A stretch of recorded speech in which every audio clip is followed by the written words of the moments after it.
Не питайся, є заказане, ведеть, аки конец живота мне, аки тебе, Богове даю, олевконоя, а не покушай вавилонські числа, колько je to лепше приять, чокольвек, чо состане, чи ešte много зим нам поскитне Юпітер, alebo je to последна, та зима, która teraz rozbije Тиренське море на утесох з Пемзи, будь мудра, очисті віна, а обмець дългу надій на кратке обдобє, ким говориме, зломисельний час утека, хіть день, що найменше довіруй наївні в будуцність. Ako dziwne je, že slova Carpe Diem, ktoré bola po staročie používaná ako výraz veselého optimizmu, pochádzajú z básne, ktoré znie tak vážne, dokonca tragicky.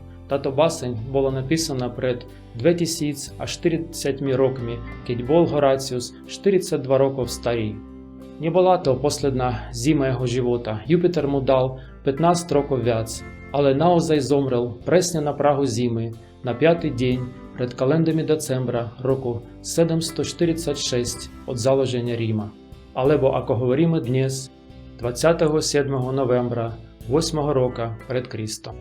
A keď hovorím slova pred Kristom, predstavujem si, ako by bol Horácius ohromený, keby sme mu to povedali, keď písal túto báseň a myslel na budúcnosť, že najväčšie zmeny врішia vo svete, vrátane aj zmeny spôsobu, akým ľudia početa roky jeho vlastného života by sa nestali kvôli jeho mocným priateľom v Ríme ako cisár Augustus, ale kvôli malému dievčatku, ktorá teraz má len niekoľko rokov, volá sa Mariam a žije vo vzdialenej provincii Rímskej ríše, nazývané Галілея.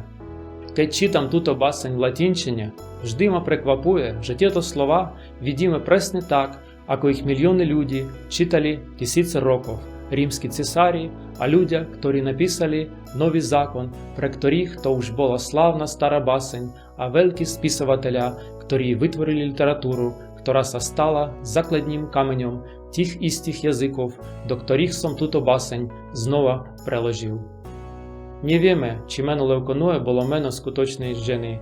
V gréčtine ono znamená білий alebo čistý rozum, де левко znamená білий alebo čistý, rovnako ako v slovách левкоцити, біле бунки alebo левкемія, біла крив, а нус знamená розум, мисль, ako v slovách ноосфера, когнітивне alebo гностики.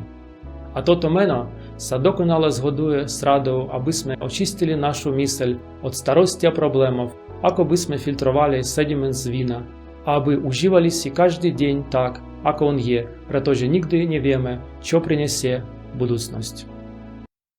Туне квези ріс, сирене фас, квем міхі квем тібі, фінем діде дарінт, левконоe, нек бабілоніос, темптаріс нумерос, ут меліус, квит квидаріт паті, сеу плюрес хємес, сеу трибуїт, Юпітер ультімам, квенунг опозітіс, дебілітат, пуміцибус маре, тюрренум сапіас, віналіквес, ецпацио бреві, spem longam reseces, dum loquimur, fugerit invida, etas carpe diem, quam minimum credula postero.